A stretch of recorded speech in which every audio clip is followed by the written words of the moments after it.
Greetings, salutations, respect, and love. I am Scott. You have wandered onto the Prog Corner. Ladies and gentlemen, you've seen the thumbnail. You saw the title. You see his face, his beautiful face right next to mine. You know who I've got next to me, but just in case, I lured you in with that great thumbnail and you don't know who he is. Let me just introduce you a little brief synopsis of this guy's CV. His name is Jason Beeler. He had a song that hit number 12 on the Billboard charts. He had an album that went gold. You don't have either of those things. You know you don't. This cat does. His Rolodex is like a mile long. He knows everybody in the business. He's absolutely amazing and probably the only person I've had on this channel so far that might even be crazier than me. Ladies and gentlemen, my honor to have Jason Beeler in the Prog Corner. Jason, how are you? I couldn't be doing any better, man. Thanks. After that intro, I think I should cut it short and just say thank you and good night. See you later. That was a good one, man. That was one of the best shows we've ever done. I felt like I got my point across, and that's... Oh boy, what are you trying to say? You didn't get a word in edgewise, boy. That's happened once or twice. But anyway, you and I are kind of from the same neck of the woods. I spent about 20 years in Dayton, Broward County. So my band actually kind of disbanded in 1988. And your first album came out in 1991. The mighty Saigon Kick. Oh man, you guys were awesome, by the way. Thank you, man. Thanks. I really, really dug the first album. The second album actually was the one I was referring to that went gold, called The Lizard, had the big old hit on there. And but Water was kind of my favorite, Jason. I really dug that album. I appreciate that, man. I mean, it was of a time when I think bands like us and maybe Extreme or a King's X kind of got caught between hair metal and grunge. You know what I mean? So when we made that Water record, not that it was a conscious effort, but we just kind of went everywhere at the same time and had no real, worried about adhering to the genre or being a part of anything. And I think what made that record maybe a little difficult to digest at the time is what's made it maybe have a little bit more of a shelf life now. Like I still get people, I just heard that record, I had no idea, what it was about. And so it worked out pretty cool. Yeah, it worked out great, man. But, in some ways it was kind of the world's introduction to kind of the inner workings, because we've been hearing your songs all over those Saigon Kicks albums. But, now we get you up front and center, your voice, which, I love your singing voice. And I do want to talk about, we're burying the lead here pretty deep, but that's okay. It's what we do around here. But Jason Beeler and the Von Bielski Orchestra. First album came out in 2021. It was called Songs from the Apocalypse. I dug it. It was cool. It was on Frontier. But then you got even better, man. 2023, that Postcards from the Asylum record was absolutely dynamite. I reviewed it. I loved it. And now there's a new album, boys and girls, a brand new album Jason Beeler's coming out with. It's called Escapologist, right? Yep, the Escapologist. And a brand new single dropping today. So I will have a link to it in the description. It's called, what's the single called, man? It's called Savior, and it's amazing. Talk to me about this song. I'm in love with it. Oh, man, I appreciate it. It's really hard. I don't really know that I'm a good person, strangely enough, a good person to describe what I do. I kind of like, in many ways, not in any kind of a bizarre, self-important way, but I just kind of do what I do, and I'm kind of as shocked as everybody else at the end result when I tend to make all this stuff in isolation. So when I don't get the door broken down and taken away to an institution of some sort, I put a record out, and I just keep looking. Oh, I guess got away with that one, and keep doing it. So, but yeah, I've always just loved music. And I've always despised being blocked into anything in particular, for too long. I get bored. And I think the kind of cool thing that I've been able to develop, which, in many ways maybe prevented some of my earlier stuff from being more palatable, is what has given this kind of organic base with the new stuff. Is like, I'm really fortunate in the sense that the people that dig what I do will literally kill me if I made a straight record. Like that just was one thing. Like that, I have the opposite problem of a lot of bands where like, we love what you do, just do that. Right.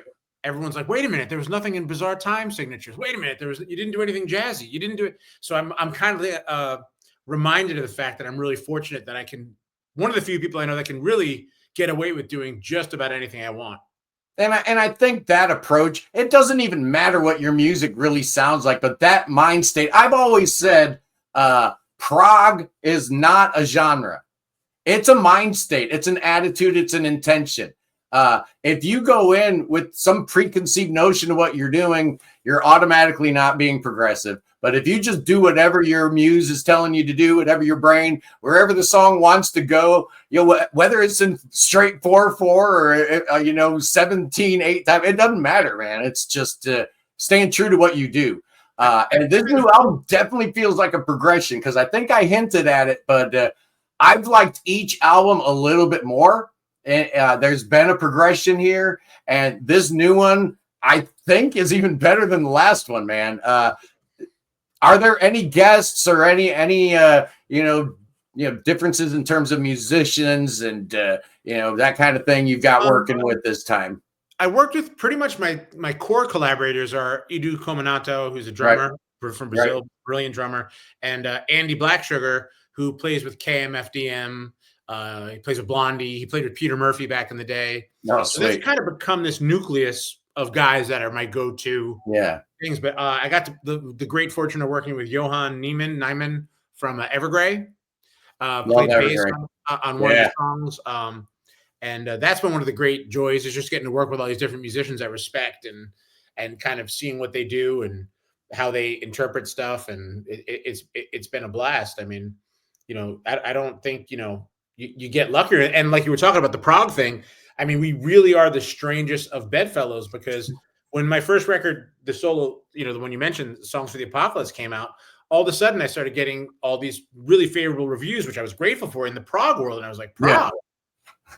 What? Like, I never in a million years thought of myself as a prog artist. It never even dawned on me. I didn't think I wasn't, but I just never thought. And being invited to do all these kind of cool things like Prog Power USA Festival, and that crowd has really, I think there's a tendency to assume the prog crowd is a Dungeons and Dragons mother's basement dwelling group. And maybe I was even guilty of that prior to that, but really what it is people who just want you to push the envelope at whatever you're doing. That's it. And it's the coolest. I mean, I am, I couldn't be more thankful, because I feel like after wandering around in the desert looking for my tribe, whether by accident or just random luck, I bumped into this, and I finally found a home where, like, you always feel like the awkward guy at the party wherever I went. I was like, no, that doesn't make any sense. These people don't seem to understand what the hell I'm doing. My jokes always don't make sense to these people. And I found this group, and they all kind of like, finally, I feel like, oh, that's where I was supposed to be the whole time. Yeah, we get it. And, the whole thing about it is when you come at it with, just a little bit of a resume, your CV looks all right. That allows you a little bit of freedom within the prog world that, in the straight world, man, they don't care. It's what have you done for me lately? Going back to those old days, I mean, how hard was it doing that third album after you had, you'd scaled the mountaintop? That had to be a weird feeling. Were you thinking about the weight of expectations at all?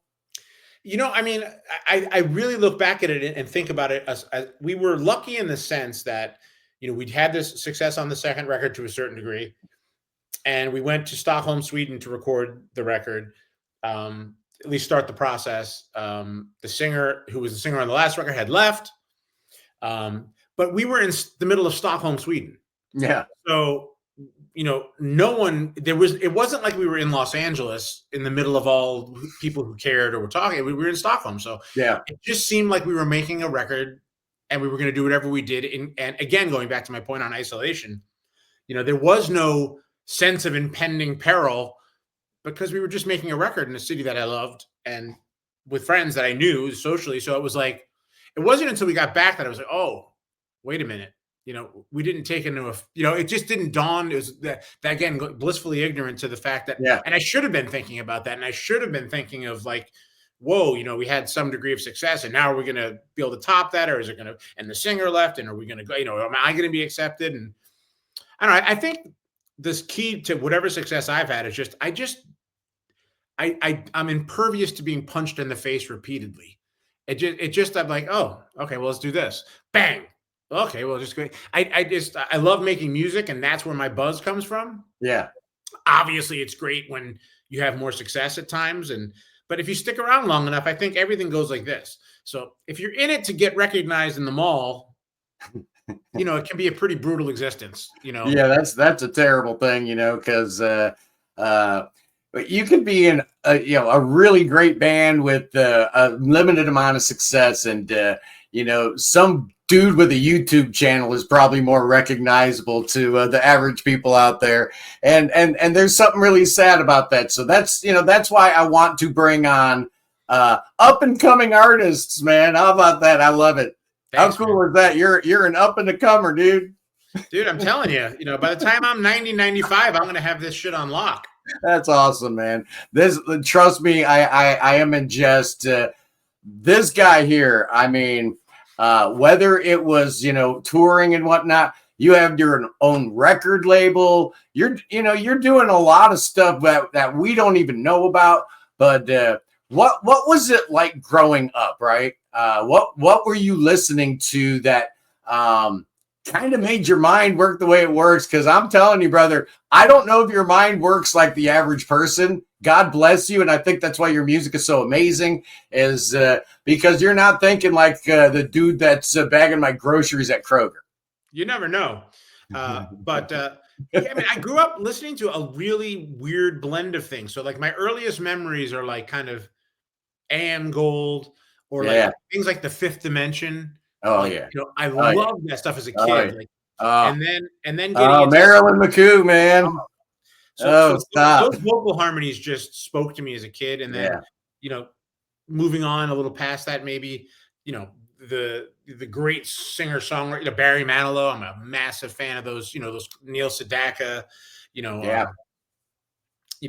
all that kind of stuff. And at the same time, I remember finding an 8-track in my parents', whatever it was, kind of I don't even know if it was a stereo officially, but like the Beatles stuff. Yeah. And having that make an impact. And then, some older kid in the neighborhood, probably like everybody, walked into a party we were at and had a Kiss record when I was probably too young to be at that party. And just the combination of that imagery and what seemed like unbelievable aggression at that time, that set me off. It was always music. I mean, I just always, it was something that, I mean, not in a I'm sure tons of people, I'm sure you feel this way. It's just something I understood. Yeah. And felt like, more importantly, it felt like it understood, like, talk about imaginary friends. It felt like a relationship, like a friend, like no matter what was going on in the world, you come home, you listen to this music, hear that song, see someone do something. And it was just, I've never lost that buzz, I mean, I still, to this day, I mean, everyone laughs at me, and it's not an attempt to try to stay. I just love music, so I'm always listening to everything from old to new. Like, I'm just always listening to music. I really love it. Yeah, I can never understand. My channel skews. Well, let's face it. When you get a YouTube channel, your audience becomes you pretty much. So my audience is white men in their 60s. In America, that's pretty much who walk. And it is absolutely amazing how many people that fit my demographic. I stopped listening to music at, whatever, pick a year, but usually it's before 1985 somewhere, right? It's like, I stopped listening to music in 1979. That's it for me. It's just shocking to me that you would ever lose that love of it. I don't get it. I mean, I think people, I think we grew up in a time, not to get off my lawn when I grew up, but, I grew up in a time when that was all there was. Yeah. So, I don't know that. I mean, I'm fortunate in the sense that if I would have grown up in the last 10 or 20 years, you had Xbox and, the internet and, a million shows on TV and this and that. When we grew up, there was like 1 or 2 shows a week you had to watch. The $6 Million Man, whatever it was. Yeah. And so it was a couple of those things. And then at night, it was just like the radio. or if you were lucky, you had a record player. But I remember listening to, like the rock radio station, as I went to bed, and that was all you had. So, I don't know that, and I think there's amazing things about the way music is now and all that stuff, but I don't think that depth of connection maybe will ever happen again the way it happened for us, because, I don't think kids are spending, 12 hours a day listening to music. There is some special magic that happens when you hear that song on the radio for the very first time. I think about the first time I heard Bohemian Rhapsody on WMNF up there in Milwaukee, or the first time I heard My Sharona on WSHE in Miami. Just mind blowing. Like, what in the world am I listening to? That connection, I don't think you get on like some sped up, 15-second TikTok video. And that's how a lot of people are digesting their music nowadays, is in these weird ways. I mean, there's a lot of good things about the way things, as I think with all change. I mean, there's a lot of good things about it. And I think the good things about it are that you're not because there's just so much music, no one is like, I think anybody can do anything now.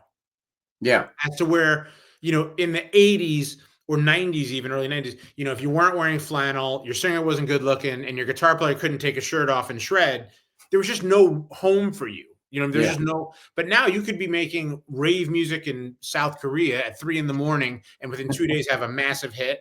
You could be making industrial stuff as a kid off a garage band in Oklahoma.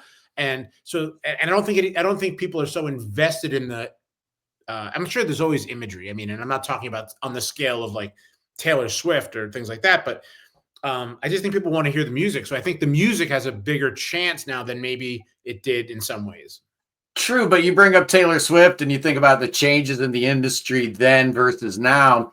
You look at like in the year 2000, and the best-selling records moved like 8 or 9 million units, where the best-selling album of 2024 was Taylor Swift's Tortured Poets Department, and it moved 780,000. Respectable, but actually, if you think about it, it's shockingly low. The industry's still in trouble. Don't let anybody fool you with the vinyl revival and all that stuff. We need to spend our money. So here we go. We talked about pattern interrupts before, and here's one right now, boys and girls. You need to go to jasonbeeler.bandcamp.com, and you can pick up his last album, Postcards from the Asylum, on colored vinyl. Colored vinyl, double album, no less. Colored vinyl, $24.99. Insane. Do it right now. You, man, a great album. And you can pre-order the new one, The Escapologist. That thing, you can get the CD for $15. You can get the black vinyl for $25. You can get a signed copy for $35. Come on, boys and girls. I'm counting on you to make me look good, right? I'm the guy that moves the units, okay? I appreciate that. The guy that moves the units. You need to order this thing right now. I've listened to it twice now. Amazing. Even better than Postcards. Really dig it. Anyway, back to the interview. Back to our guest. Oh, yeah. What were we talking about again? Taylor Swift. And how? Oh, yeah, man. The industry's in trouble. It really is. 780,000 units, man. That's not bad, but you know what? Compared to what NSYNC was moving in 2000, 2001, not what we need. No, I think she's going to do all right, though. I have a feeling that she's going to come out of this on top. Yeah, it's a whole different industry. I look at an artist like Lizzo. She couldn't care less about her music anymore because she has built an entire industry around her, which is the brand. It used to be the music that mattered. Now all that matters is the brand. So, I think therein lies an advantage for one Jason Beeler, because if there's anybody I can market, man, come on. They said something about Rob Zombie a long time ago. I don't know if it was an A&R guy. I believe it was, that said he was the perfect rock star because dude looked like a monster, but he showed up on time for interviews. See? There's hope for me yet. Yes, indeed. So, we're talking about the dirge of the music industry, and we talked a little bit about, some of the stuff, that kind of formed your musical interest. Anything of, late, anything new, anything recent? Because that's kind of my bread and butter, man. I live and breathe new stuff. That's why I was so excited to get a hold of your new album ahead of time.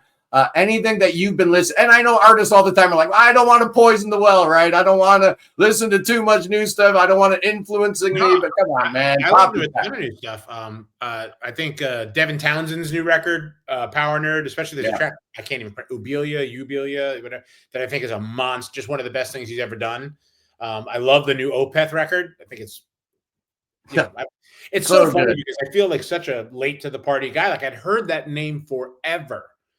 And for whatever reasons, life, like I just never made the connection until about 3 or 4 years ago when the last record came out, In a Cauda, whatever it was called. In Cauda Venenum. Thank you. And I was like, this is almost the greatest band potentially even playing today. I just fell in love with that record, and now I can't get enough and went all the way back through the catalog. They're monsters. A band called Haken, I think. Oh, yeah. Haken's dynamite. There's so much great. There really is. And I'm excited. It's going to be a really, really good start to 2025. You mentioned Haken, but Charlie Griffiths has a new album coming out. Dream Theater's got their new album coming out. Bumblefoot? My good friend Bumblefoot has a new record coming out. I love Bumblefoot. You can't not love the mighty Bumble. How can you not? Anybody that talks smack about Chinese democracy needs to talk to me a little bit more, because no, he's a very cool guy, and it's just so weird thinking he was in Asia. Yeah, I know.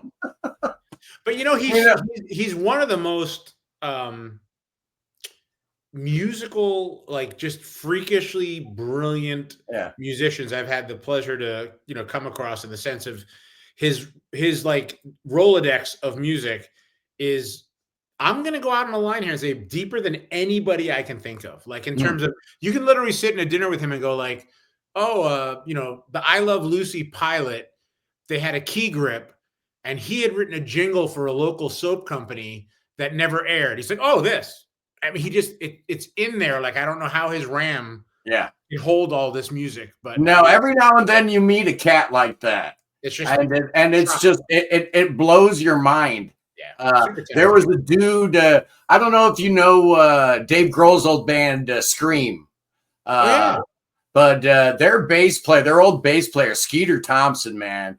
They used to practice in our band's like practice space in Florida, in Melbourne. And we would just be sitting around watching like TV shows, and like Popeye would come on, and all of a sudden, dude, while the band was playing in the background, I'm like, some people's brains are just wired differently than you and I. Yeah. It's incredible to be around that kind of talent. And I know you've been around that kind of talent. I knew right from the very first time, like, you know how it is when you're a guitar player. A song's popular and it starts with the acoustic guitar sounding kind of thing. I'm going to want to play it. It's like, oh, great, fantastic. My tiny little fingers got to go across all those frets to play those opening chords. From Love Is on the Way. I hated you then. I still hate you now. You're not the only one. Oh, yeah. And there's no alternate tuning that works. No, it's a standard, You can. I've tried many to make it a little bit easier for these tiny little fingers to play that, and blame Andy Summers. It all stems from. I was just going to say, you talk about the king. You listen to the Police. Nothing Andy Summers plays on any Police record sounds difficult. And then you try to play it, man. Message in a Bottle sounds so easy. It's 4 chords, arpeggiated. How hard can that be? Monster. He's a monster. He's a bad boy. Bad boy. So what are the plans to promote the Escapologist? What are we doing here? Obviously, you're doing the right thing by being on the Prog Corner. That's the number one thing to do if you want to promote a new record. But what else is going on? What are our big plans? We got to take over the world somehow, one listener at a time. I mean, the next step is obviously the single comes out today. The full record comes out February 21st. Okay. That I did not know a firm release date on there. February 21st will be the full record. Is that like a firm ship date for the vinyl as well? Yeah. Well, providing the vinyl gods don't decide to change. We know us vinyl people understand. Hey, if it happens to Opeth, their vinyl got delayed. If it happens to even the mighty Opeth. But so far, so good. Everything seems to be on track. CDs are in and ready and signed, and then we're looking to do start to assemble some tour dates for not too long afterwards. We've wanted I've just felt like the music deserved to be done kind of in a larger scale, right way. I didn't want to just do the first record and then just jump in a van and play in front of 8 people. I just felt like I wanted to get the right musicians, and I feel like we've built the profile to the point where I think this year we'll be able to do the show the way with the right musicians, the people I respect and love, to bring it to life. No, that's sweet. I did not know for sure if there were going to be some live dates, and if so, we need to make sure we promote the hell out of them, because one thing about Prog fans is they will go to shows, and they will travel, and I think once they hear this new album, people are going to get really psyched, really excited to hear about some potential tour dates. My guest today, none other than the mighty Jason Beeler. Jason, what else is going on in your world besides music? Still doing a bunch of shows with Jeff Scott Soto and I. We do a duo. Yeah. You've been doing that for a little while, right?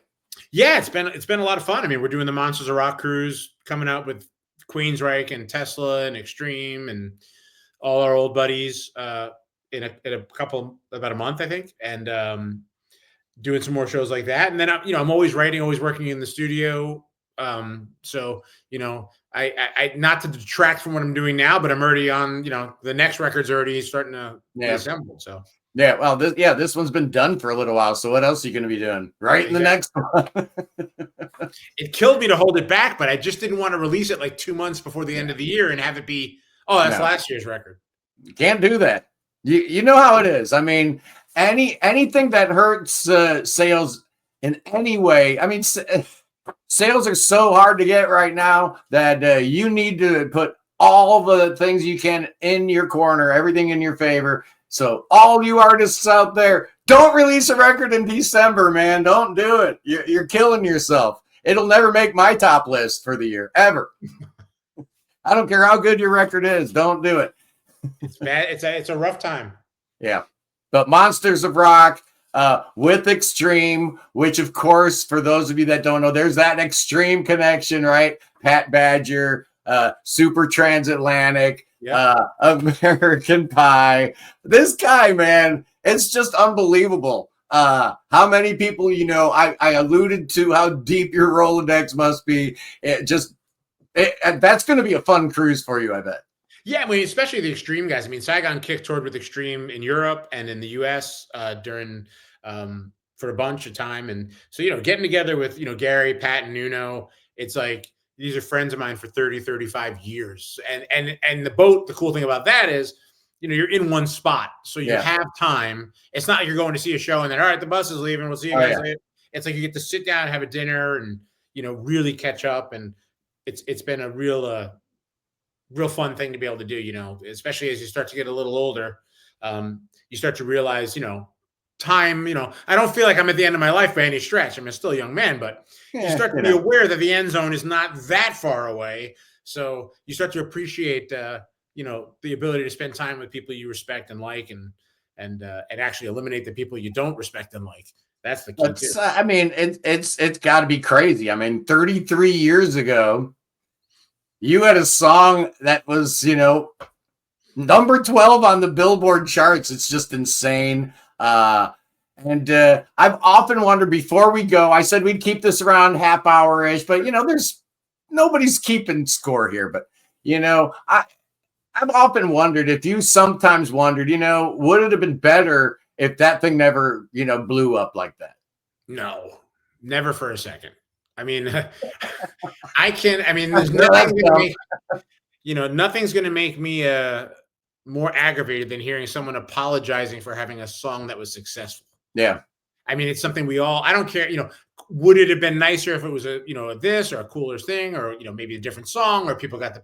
But I mean, at the end of the day, I'm not working on a lawn service. Yeah. I was lucky enough to have a dream. You know what I mean? And a successful record, and got to see the world and tour the world. I'm still doing it. I built my life in music and around music. And I haven't had a real job at all since I was like 18. So I mean, yes, you could point to Zeppelin and the Beatles. I mean, there are bigger acts for sure, but I don't think many people have gotten as lucky as I have and been able to do it and make a nice living, have a great family, friends, and still get up every day as excited about making music as I was when I was 14, trying to figure out how to afford a guitar, or, whatever. It's been the same buzz for this long, and, definitely appreciative. I mean, because I think people paid attention to that song, and some people dug deeper and found out what the whole story was that would have never done that otherwise. So, I had no desire to be like a 50-year-old guy playing some hipster club in front of 3 people, going, oh, that dude, the coolest guy ever, man. He never had a hit. He was cool. But oh yeah, he was really cool. Yeah. Oh yeah. No, it's awesome. It makes me feel good to hear an artist, being appreciative of the success that they have, because too often we hear about or encounter firsthand evidence to the contrary. Boy, oh boy, it brings me all the way back to a time when I'm watching John Cougar Mellencamp, and he's opening for Heart. He's got a big old hit. Jack and Diane just hit #1. He's the opening act. You can tell he's salty that he's the opening act. He doesn't want to be there, right? He goes off stage. He comes back for the encore. Everybody's yelling, Jack and Diane. And he's like, y'all want to hear Jack and Diane? And the crowd goes crazy. Of course they do. It's the #1 song on the charts. And he goes, F you, and plays I Need a Lover. That's right, man. I'm sorry. You got to understand which side of the bread gets the butter. You just do. Yeah. I mean, in this day, and I am really super aware, even in the shows Jeff and I do, that have been really lucky that's been growing. But people work very hard, and things aren't cheap. And if people are going to take the time to leave their home, find a parking spot, buy tickets, which are never cheap anymore, and go through the aggravation, which is a pain in the ass to go see a show. I mean, the shows are great, but it takes a real commitment from someone's time and life to do that. And I have nothing but admiration and thankfulness for anybody who will, support us, or anybody for that matter, and keep live music a thing, because you don't want to piss those people off. I think it's just disrespect. Hey, John Cougar's done well. He did all right. Yeah. So what the hell do we know? Obviously, we don't know a thing about it, but we've been doing it wrong the whole time, man. Maybe the secret is to treat your audience like crap. So we're gonna do that right now. No, we're not. I haven't tried that yet. It's never too late. There you go. Anyway, it was an absolute pleasure to have the one, the only Jason Beeler on the program. Brand new album, Jason Beeler and the Von Bielski Orchestra. The album is called The Escapologist. It comes out February 21st. New single, Savior, is out today. I'm going to put a link in the description, so check that out. I will also have a link if you want to pre-order the album. Do so now. Order it today. You'll forget about it. If you don't do it today, you'll forget about it. And you don't want to do that. You don't want to miss out. Go to jasonbeeler.bandcamp.com. Do it now. Move some units. Make your boy look good. Anyway, final words, Jason. No, dude, thanks so much for always being supportive. I mean, it's been great, talking. I have to make more records so we have more reason to talk. That's right. Yeah, you know how it goes. I hear you. Thank you so much. Anyway, as you know, boys and girls, we will be live Sunday. The Sunday live stream. Oh, it is my honor. We're going to have Echo Lynn on the program. Very excited about that. That's February 2nd. This Sunday, though, oh, man, we got a great show. It's Mark Trueck, from Unitopia going to be on the program. The Sunday, you need to come on the Sunday show one of these days, man. We have a good time. We go live. We answer the idiots' questions in the peanut gallery. We have a good time. Sounds like a blast. Let me know. Open invitation. Anyway, we'll talk later. Boys and girls, I love you. Peace in the Middle East. Free Tibet. Free the Ukraine. Free your mind. Free Willie. Free beer. Free Ron DeSantos. And let's dance with some snakes. Oh, yeah, let's dance with some snakes, boys and girls. It's snowing in Florida. Oh, there must be an apocalypse going on, Jason. Oh, yeah. We need some divine intervention in these rhinos. Oh, he's going to get me, Jason. Oh, no. But the armor of God's got me, and he's going to protect you, too. I love you. Peace. In the Middle East.